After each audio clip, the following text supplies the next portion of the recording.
Hi, this is Dag again, and today I kind of want to, just show you how a week of random stuff I bought for testing and overclocking look like. Let's start off with this here. I call it a mainboard strudel. It's just, one of the worst packing jobs I've seen so far. It's just, I think it is an Amazon box wrapped around a mainboard. Let's see if it survived. Actually, there is some padding in here at least. That might actually not be too terrible. But this should be, I think, a socket 370 board.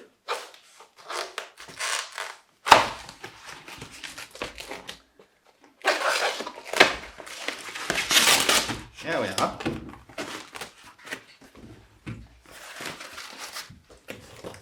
I got me a Suzel 2. I already have a Suzel 2C and a 8-bit SD6, but well, I realized that none of those support the Mendocino Celerons. So I wanted to get a board that runs Celerons. So I found this here for 15 euros and I decided to jump on it. We'll show you later when we have all of the stuff opened, me testing all of them. Actually, I think there was a CPU in here somewhere as well. Maybe, I don't know. No, there is no CPU. So I guess it's just a board. I found this listed as a MSI board for Pentium, whatever the hell that means. It's neither MSI nor for original Pentium, it's a Pentium 3 board. Yeah, let's move on to something a bit more interesting, I hope. I have a big box here that I hope, well, I ordered 2 epox boards, and this should be one of them.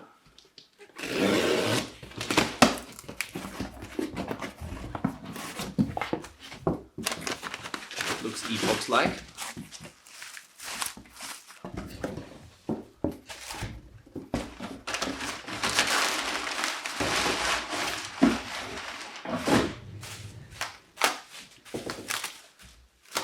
I think this is a Via KT600.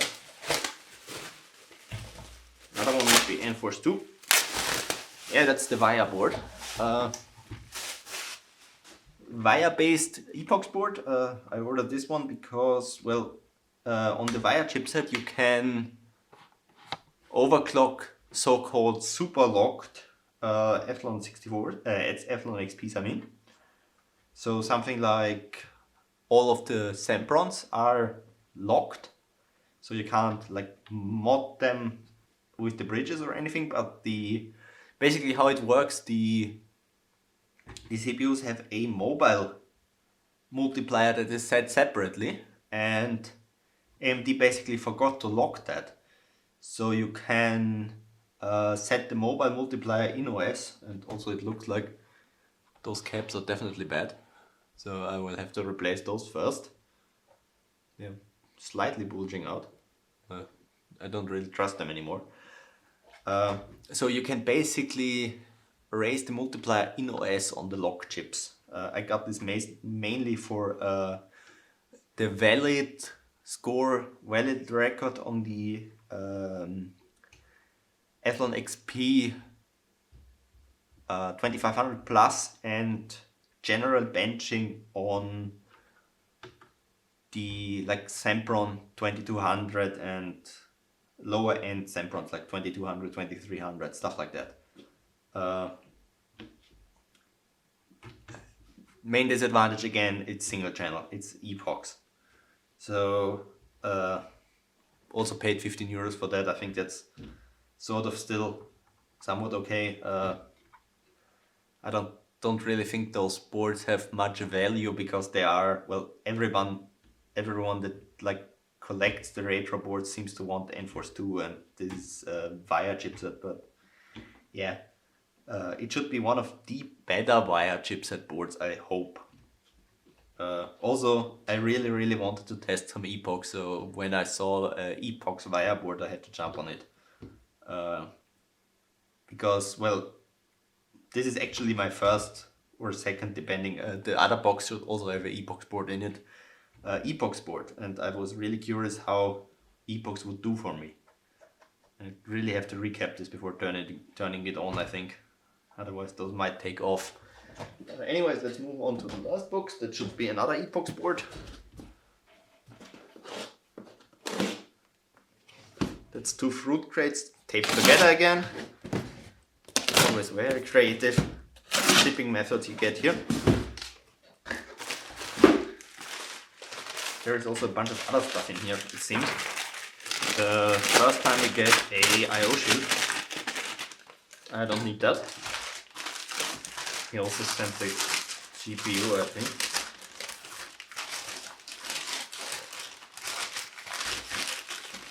"15 layers of newspaper later." Ah, there is a GPU. So this is kind of unfortunate. This is a Quadro 2 Pro. Don't really need that one. I think I will just throw it on eBay. You can't use those on HWBot as a GeForce 2 Ultra. I already have one of those. I basically modded the resistors to a GeForce 2 Ultra, but that's not allowed, so those cards don't really have a point. I think it's much better to just sell it to someone who is going to do a retro build, because there you can obviously just run it as a GeForce 2 Ultra. If it works, that is. Let's see what else we have. Okay, we have a cooler on the board. That's not good. It's really not good. Because it tends to rip off the caps of the CPU. Also they left in the memory, and the memory slot looks kind of bent. Let's zoom in on this. I think that should have survived. If the board doesn't run dual channel, it would be kind of a problem. It's just random Hynix. What are those? I don't know Hynix codes well enough to have any clue what those are. Probably nothing good. Did they just sort of paint the plus on there? Great. At least it doesn't look like the caps are too bad. Some of them are obviously leaking, but not all of them. Okay, chances that the CPU under here is destroyed if the cooler isn't, pretty high. I hate it when people ship stuff with the coolers on there. Let's see. What do we have here? Actually, the die looks somewhat decent still. Nothing special. Athlon XP 2000 plus, I mean. But it's a T-Bred B, so at least I have one of those now, because all of my 2000s were T-Bred A cores before. Rest of it is just regular old epochs board. These all have bad caps. This one here, let's zoom in. There's one here, there is probably more somewhere else. Actually, this looks like it had been, no, it hasn't been recapped. I don't think. So this actually has still somewhat okay caps. Interesting. Again, socket A board with 3-phase VRM is always nice to see. 12-volt power, Enforce 2 Ultra. I hope it is decent. And I hope it even works. I think this memory slot might be slightly bent. As long as all the pins make contact, it's fine. Okay, so I got really suspicious with the hand painted plus on here, and well, the sticker says 8RDA3 plus on here, but we also have an 8-bit fan, so I'm going to take off the not bridge cooler, because I'm not even sure if this is going to be a Enforce 2 Ultra underneath here or just a regular Enforce 2, in which case this board would kind of suck. Let's remove the fan. Let's remove the push pins.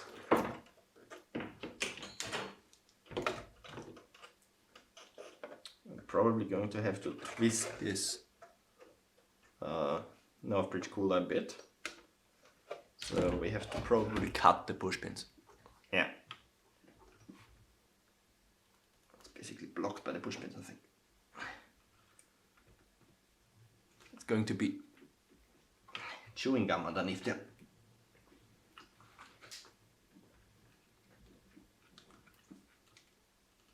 Yeah, we're held back by the push pins. So I have replacements, don't worry about those. To cut them out.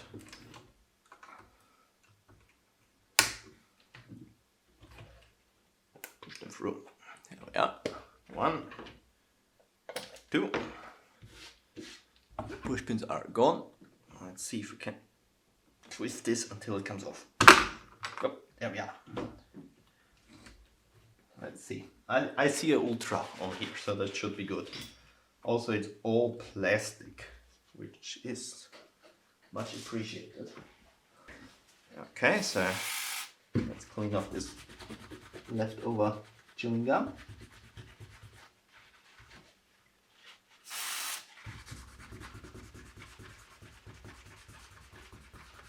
Looks like a 2003 batch, so pretty early.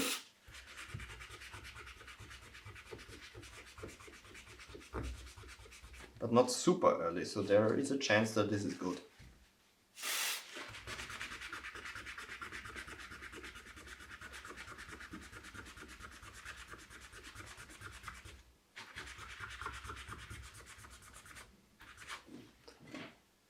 Yeah, we got a proper Enforce 2 Ultra. There's also ones that have like the metal tab in the middle and say Ultra on them, but I'm not sure if those are just rebranded regular ones. So at least I'm not completely out of a good board. Maybe. I don't even know if this works, so let's go over to the bench and test it, I guess. Okay, I have it set up. I'm actually going to use the Quadra 2 that was included. Also I need some memory. Let's put it in the outer slot, the one that was slightly bent. So testing multiple things at once basically. And where is my power? I think here, right? Nothing. Power supply is on. No, this is not. Okay, here, that's unusual. It's not 0-0ing. Here the postcode is running, there it isn't, okay, but we have an image. So the postcode on here works, this one just says EF, but we are in BIOS, so I guess we have a working Epoch Enforce 2 board here. Also a working Quadro, so I think that offsets the deal quite a bit. I think I can sell this for more than I paid for the whole bundle, honestly. The whole bundle was 20 bucks, so I think on eBay these Quadros go for like 40 or something. So great stuff. Let's move on to the next board, I guess. Okay, we have the other Epoch board in here. Now I give this a 50% chance of working, just because of how bad the condition of the caps on here is. So let's see. Epoch's header is a bit strange, I guess. So this one should be power button. C1. C1 doesn't mean a whole lot. C3. It seems to post. Actually posted. Now I put in a fake Athlon XP in here because, well, I was not very confident in this thing working properly. But we are in BIOS, which is nice, because, well, there is one cap up here that is completely leaking. See if you can see it. This one, but I think it's just dried out, so it's not so short circuit. Otherwise, well, I think this is memory, so probably wouldn't have gone past C1 or maybe something like 25 postcode. So I'm surprised. But I will still give this board a full recap, of course. Let's move on to the Sockets 370 board. Okay, now for the Susel 2. Now, this board doesn't support duality, so I threw a Mendocino Celeron in there. It also supports copper mine, but again, I just want this for like my older stuff, so the Celerons basically, because those don't run on my Tuzl 2C, and well, the only boards that I had them working on are VIA based, and I wanted a Intel i815 chipset board for that. So let's turn on this thing. I hope this is the right contacts. It's not. Power button here somewhere. Okay, I think I found it. Just me not getting the right pins. It's a really strange pinout. 00 doesn't look very promising. C0.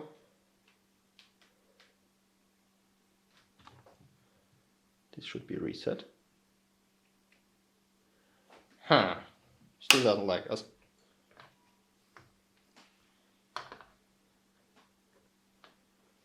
This one is not behaving. Let's ready for memory.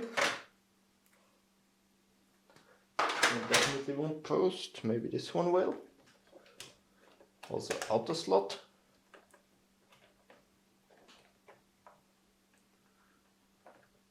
Come on. Nice and crunchy. These two pins. There we are. 33. 00. Huh. I wonder if it has jumper, like BIOS settings enabled, or if it runs via the jumpers. Let me figure that out quickly. Okay, another try. This time switch the settings differently again, as you can see on the PCI clock. But I think this board is just not going to work. It looks pretty dead. So I guess we're 2 out of 3. Maybe I can figure out something here, but not quickly at least. Okay, so it looks like this one here is dead. I did a bunch more testing, different CPUs, tested different memory sticks, obviously tested if the postcode is different with memory in there or without. Checked all the voltages. So far it looks like I have all voltages I need, and with memory I get a different postcode than without memory, so it does something. Also, I know that I have PCI clock, so the clock gen is likely working. Basically this leaves 2 things that might be broken here.